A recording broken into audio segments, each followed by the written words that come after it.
কৈলাস পর্বত যেমন রহস্যময় তেমনি দুর্গম। স্বয়ং দেবাদিদেব মহাদেবের বাসভূমি এই কৈলাস পর্বত। প্রকৃতির এক বিস্ময় লুকিয়ে আছে কৈলাস পর্বতে। এ পর্বতের নাম শোনেনি এমন মানুষের সংখ্যা খুবই কম।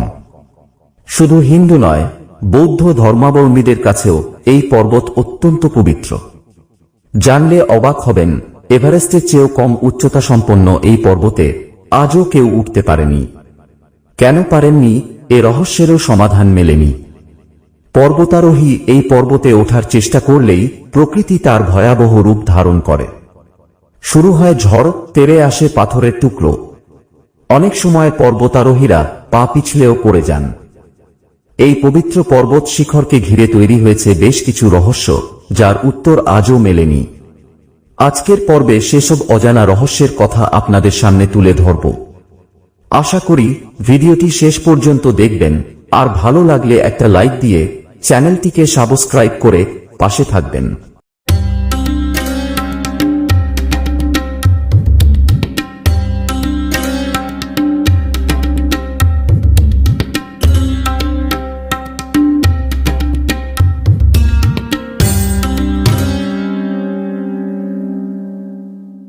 হিন্দু মতে কৈলাস পর্বত স্বয়ং দেবাদিদেবের বাসভূমি।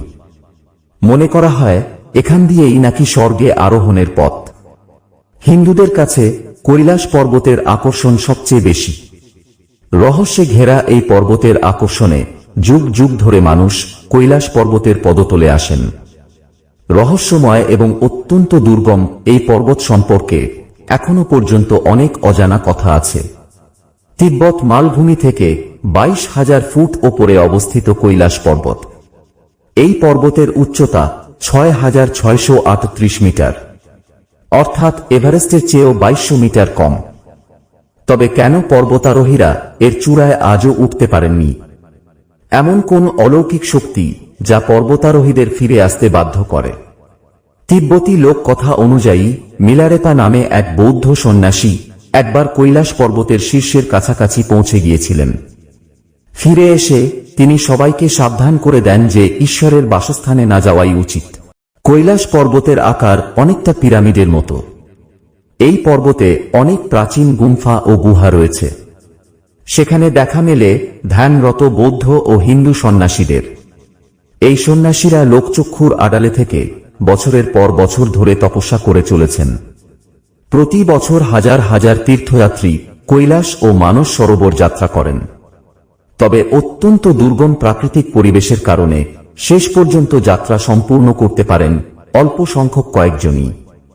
কৈলাস পর্বতের শৃঙ্গে একটি নির্দিষ্ট পয়েন্টের পর যাওয়া নিষিদ্ধ। জানা যায় এ পর্যন্ত যারা কৈলাস পর্বতে ওঠার চেষ্টা করেছেন তাদের সঙ্গেই ঘটেছে অতি প্রাকৃত ঘটনা। আরোহণের কিছুক্ষণ পরেই শরীরের অঙ্গ প্রত্যঙ্গ কাজ করা বন্ধ করে দেয়। অকাল বার্ধক্য চলে আসে পর্বতারোহীর শরীরে। কৈলাস থেকে ফেরার পর একজন রাশিয়ান গবেষক লেখেন, রাতের নিস্তব্ধতায় পাহাড়ের ভেতর থেকে ফিস ফিস করে কথা বলার শব্দ আসে। এক রাতে তিনি ও তার দুই সহযোগী পাথর পড়ার আওয়াজ শুনেছেন।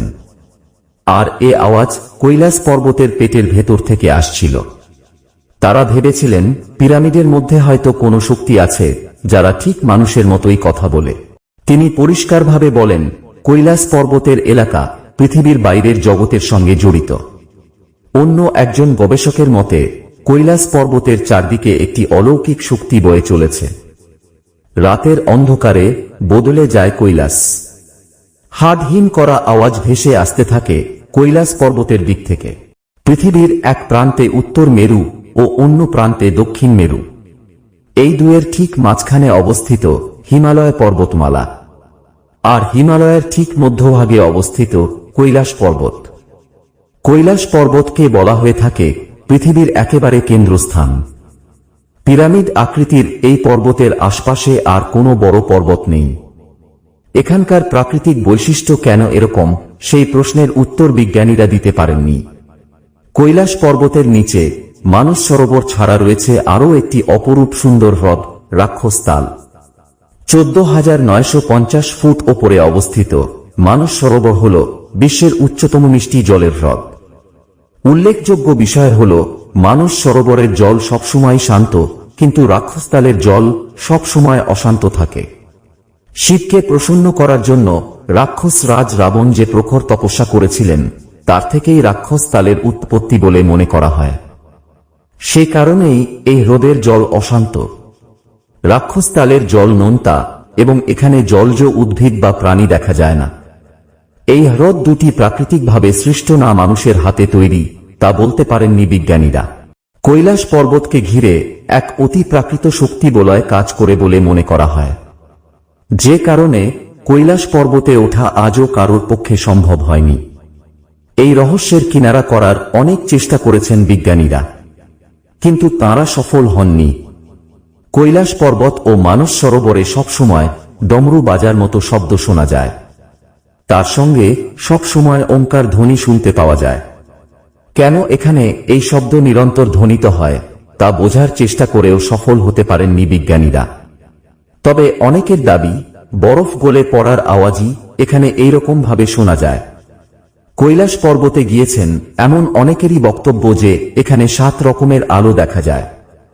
রাতের বেলা এখানে 7 ধরনের আলো এত উজ্জ্বলভাবে ফুটে থাকে যে সবকিছুই স্পষ্টভাবে দেখা যায়। এই আলোর রহস্যের সমাধান আজও করতে পারেননি বিজ্ঞানীরা। চৌম্বকীয় শক্তি থেকে এই আলো নির্গত হতে পারে বলে অনেকের ধারণা। যারা কৈলাস পর্বতে আরোহণ করেন তাদের বার্ধক্য দ্রুত বাড়তে থাকে। সাধারণ অবস্থায় একজন ব্যক্তির 2 সপ্তাহে যে পরিমাণ চুল, দাড়ি ও নখ বৃদ্ধি পায়, তা পবিত্র শিখরে থাকাকালীন মাত্র 12 ঘণ্টায় দ্বিগুণ বৃদ্ধি ঘটে। এমন কেন হয়, এর সদুত্তর আজও পাওয়া যায়নি।